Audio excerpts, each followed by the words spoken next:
सांगतोय मालक, एक मुद्दा ऐका, तुम्ही ऐकला असेल नसेल असं मला म्हणायचं नाही, मी फार शहाणा आहे, पण संत किती मोठे आहेत याच्यावर बोलतो. महर्षी वाल्मिकांनी मालक रामायण हा ग्रंथ लिहिला. आपल्याकडं प्रवचनाला पैठणच्या मालकांचा ग्रंथ वापरला जातो बापू आषाढीला, आणि नाथ भागवतावर प्रवचन असतात, आणि मालकाने जी ओळी घेतली त्याच्यावर ते म्हणले तुम्हाला जे बोलायचं नाही, नाही तुमच्याच माग, मोठ्यांच्या माग. गुरुवर्य वैकुंठवासी स्वर्गीय जगन्नाथ अण्णा पवार म्हणायचे, संसार करत असताना खालच्याकडे बघायचं आणि परमार्थ करत असताना मोठ्याकडे बघायचं. विठाला विठाला.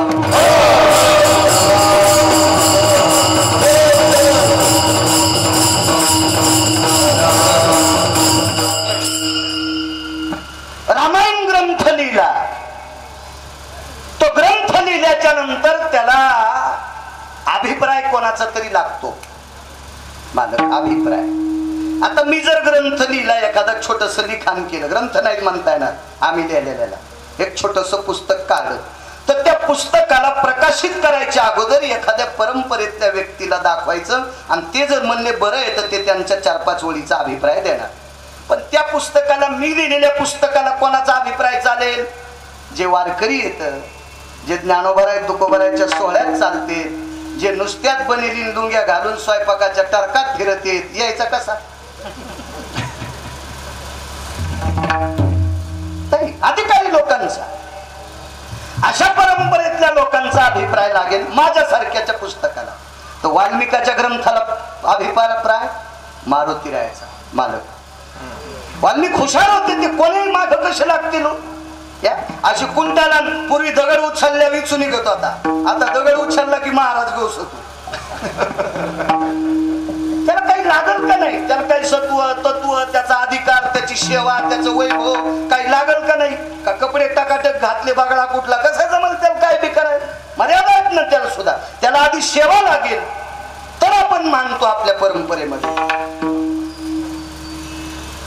मी इतकं बोलतो याच्याकरता, मी 29 वर्षापासून वारी करतो. मला तिकिटाला पैसे नव्हते तेव्हा एक जणाची रावटी लावायला जात होतो. मग मोठं करीत असतो मालक. मोठं हे उष्ण घ्यायचं नसतंय, मोठं हे मागून घ्यायचं नसतंय. आपल्या परंपरेत एका जुन्या व्यक्तीचं वाक्य सांगतो, शहाण्याबाईनं लग्नाला आमंत्रण दिलं तर जावं, आणि पाय धुवायला चल म्हणलं तर पाटावर उभं राहावं. एकदा चल म्हणल्यावर लग्नाला गेली, पण पाय धुवायला चल न म्हणता पाटावर उभी राहिली. नवरदेवाच्या आईने सांगितलं माझ्या आजीचे पाय धुवायचे. कोकण्या मशिवानी फुगलीन घरी आली. उसना घेतलेला मान माणसाचं जीवन भ्रष्ट करू शकत असतो. मातीत घालतोय आनंद नको, असं मिळाला पाहिजे सेवेनं. महर्षी वाल्मिकांनी हा ग्रंथ मारुतीरायाकडे दिला. मारुतीरायाला तर रामप्रभूचं चरित्र आवडतं. खरं तर मारुतीरायानं एका नालायकानं 10 मिनिटाचं चरित्र सांगितलं तरी ऐकलं काल नेहमी. पण मारुतीरायाला महाराज कळत होता बरं का. 11व्या मिनिटात मारुतीरायाने एका लातात आणला, एका लातात. म्हणून महाराज कळायला पाहिजे. फार अभ्यास केलाय म्हणजे महाराज नाही, लय चाली म्हणता येतात म्हणून महाराज नाही, भरपूर वरच्या अंगानं दिसतो म्हणून महाराज नाही, त्याचं आचरण किती शुद्ध आहे याच्यावर महाराज तपासल्या जातो. देखाव्यावर नाही. कमी अधिक कोणाला पाठांतर असेल, कोणाची बुद्धी काय असेल, आणि बुद्धीचा काय विषय आपलं ते एक आले नाही असते. इकडे या परिसरात दर कीर्तनाला येते ते मुस्लिम आहेत, ते शबीर भाई येत असते. काय नाही, युम पठाणसारख्या माणसानं ज्ञानेश्वरी पाठ केली मालक. तो बुद्धीचा भाग आहे, अभ्यासाचा भाग आहे. तो बिचारा महाराज कसा होईल? बुद्धीचा भाग आहे. तसा आपल्याही हिंदूच्या कुळात जन्मलेल्या एखाद्यानं पाठ केली म्हणजे त्याला महाराज म्हणायचं का? तो ज्ञानेश्वरी सारखा वागला तर महाराज, तो गाथ्यासारखा वागला तर महाराज. पाठांतर काही नाही, कोणाला करता येते. न तंबाखू चोळणाऱ्या बाया पुढचं भागवत सांगायला त्यांनी सांगितलं. आता काय सांगायचं बरं का, सुदामदेवाची अत्यंत गरिबी होती बरं का. खालून म्हातारी म्हणजे पोह्याचं सांगतं ग माय, आणि मग का खिचडी सांगन का महाराज? म्हणजे इतकं पार झालं या तंबाखू खाणार बायकायला. हा बुद्धीचा भाग येतो. कोणाची बुद्धी शेणाची, कोणाची बुद्धी गौरीची, कोणाची बुद्धी कापराची. इस्त्यावर शेण पडलं की झुंन जाते, इस्त्यावर गौरी पडली की हळूहळू पेटती, आणि इस्त्यावर कापूर पडला की दणकन जाळ होते. अशी कापरासारखी तल्लक बुद्धी असते. अभ्यास केला म्हणजे महाराज आहेत ना महाराज. बहुधाना तू चतुर शहाणा, बहुधाना तू चतुर शहाणा,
आचरण चुकून. आचरणाच्या चौकटीतले मारुतीराय.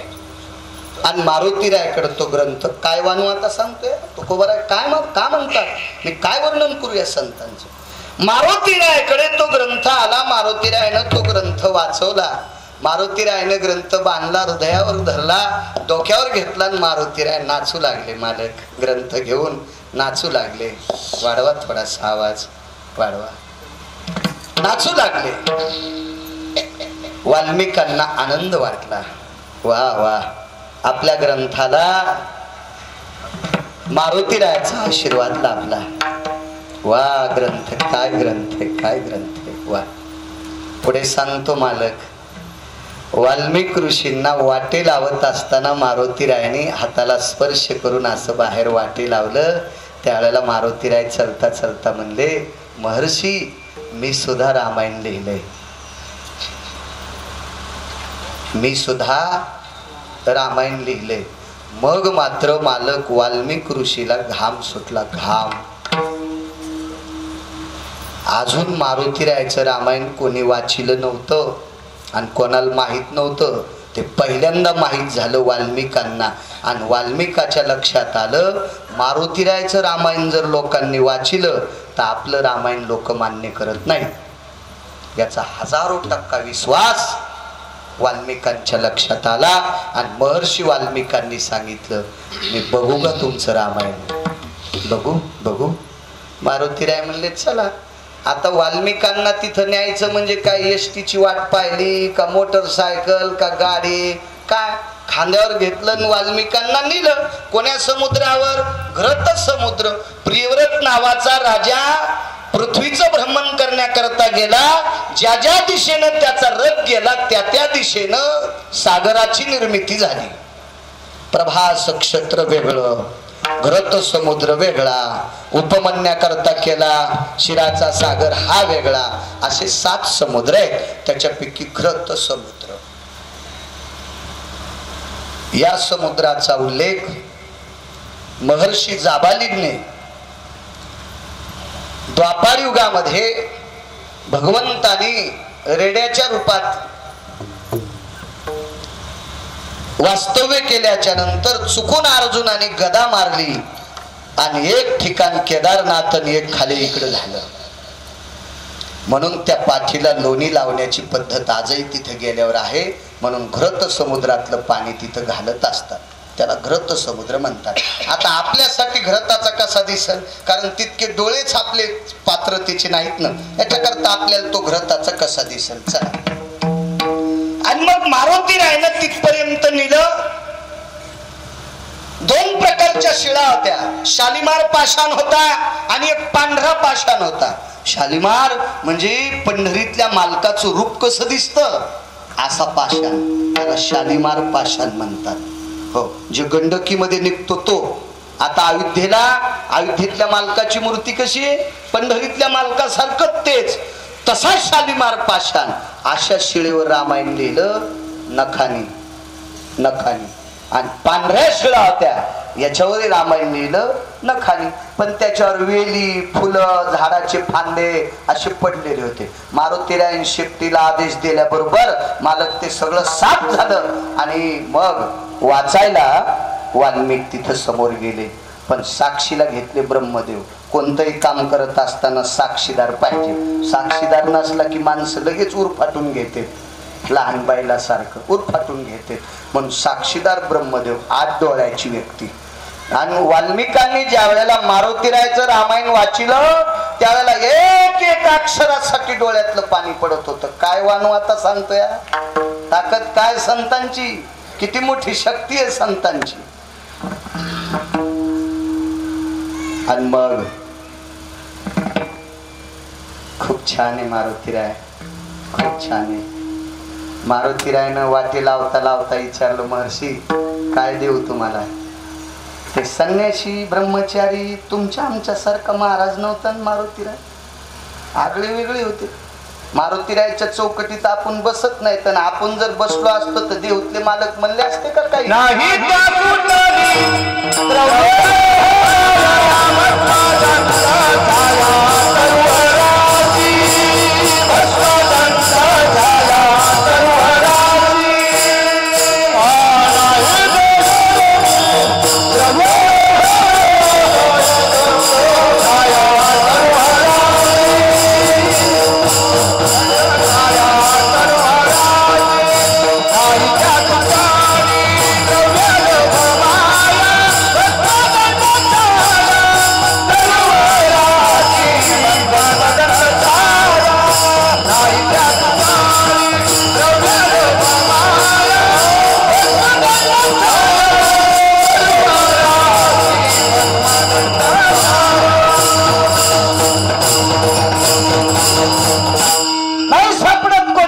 नाही त्या सुटली द्रव्य लोभ माया.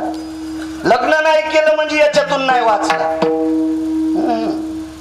नाही त्या सुटली द्रव्य लोभ माया, भस्मदंड छाया तरुवराची. किंवा ऐसा कोणी दावा हे जया नावडे, कन्या पुत्र घोडे दाराध. सुटलंच नाही, सापडणारच नाही ते मारुतीराय. येऊनी जन्मला मरकट तो वैष्णवा माझी अति श्रेष्ठ. हनुमंत म्हणावया कनिष्ठ, ऐसा पापिष्ट कोण आहे.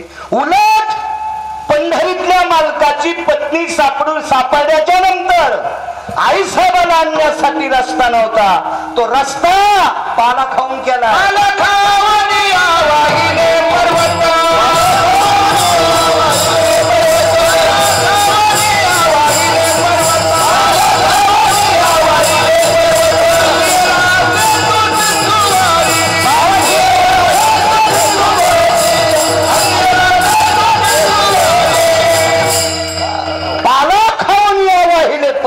घेतला का मालक रुपया. आता पापड्या तळायल्यात आपल्याला, घम घम वासाला फेटा बांधून येत होत. घम घम आता का मारुती राहिले खाला अद्याप नाही. वनीचे वनचर पाले खावी रवाना रे. वनीचे वनचर पाले खावीर वानर. वनातले वंचरे आणि पाले खावीर वानर. पुढचं चारी मोक्ष त्याचे किंकर, किंवा चारी सिद्धी त्यांच्या किंकर. सवे सुरवर वंदिते. मोक्ष सिद्धी त्यांच्या किंकर होत्या आणि देव नमस्कार करत होते. हा मारुतीरायचा अधिकार मालक, एवढा मोठा अधिकार, एवढा. आणि ते उदात्त अंतकरणाच्या मारुतीरायने सांगितलं, महर्षी आपणाला काय देऊ, काय देऊ तुम्हाला, काय. वाल्मिकांनी सांगितलं, देताल का मारुतीराय, देताल. मी मागितलं ते देताल का मारुतीराय? मारुतीरायने हृदयाशी धरलं आणि सांगितलं, महर्षी माझ्या मालकाचं चरित्र केलंय तुम्ही, माझ्या मालकाचं वर्णन करता, तुम्हाला का देणार नाही? घरात समुद्रातलं पाणी घेतलं आणि मालक स्वतःच्या अंगावर असं फिरवलं. याचा अर्थ असा आहे की वाल्मिक हे शरीर तुम्हाला देऊन टाकलंय. वाल्मिकाच्या लक्षात आला आता मागावं आपण. आणि मग वाल्मिकांनी सांगितलं, मारुतीराय एकच देऊन टाका, माझं रामायण जगातल्या प्रत्येक व्यक्तीनं चंद्र सूर्य येतोपर्यंत वाचिलं पाहिजे. चंद्र सूर्य येतोपर्यंत वाचिलं पाहिजे.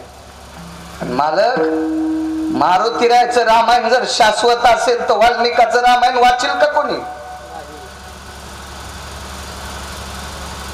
बाजूला बघितलं, सरदार डोळे भरून आले मारुतीरायचे. देवाला विचारलं, देवा नखानं कोरलं रामायण, नखानं लिहिलंय, माझ्याकडे पेन नाही, दौत नाही, टाक नाही.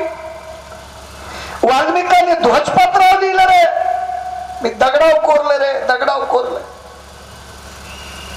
असू दे देवा, तुझ्या एका भक्ताने मला मागणी केली, मी माझं पद सोडून देतो. मालक सगळ्या शिळा शेपटीत कवळल्या, हृदयाशी लावल्या आणि या शिळा घरच समुद्रात बुडून टाकल्या, बुडून टाकल्या, बुडून टाकल्या, बुडून टाकल्या. स्वतःची प्रतिष्ठा सोडून दुसऱ्याला देऊ शकतं का कोणी? मारुतीरायने जर स्वतः लिहिलेलं रामायण समुद्रात टाकलं नसतं तर वाल्मिकाचं रामायण कोणी वाचिलं नसतं. आपली संपदा सोडून दिली आणि वाल्मिकाचं मोठेपण करण्यासाठी मारुतीरायना हे मोठेपण दाखवलं. या संतांच्या बाबतीत काय बोलावा म्हणून बिहुतले मालक पहिल्यांदा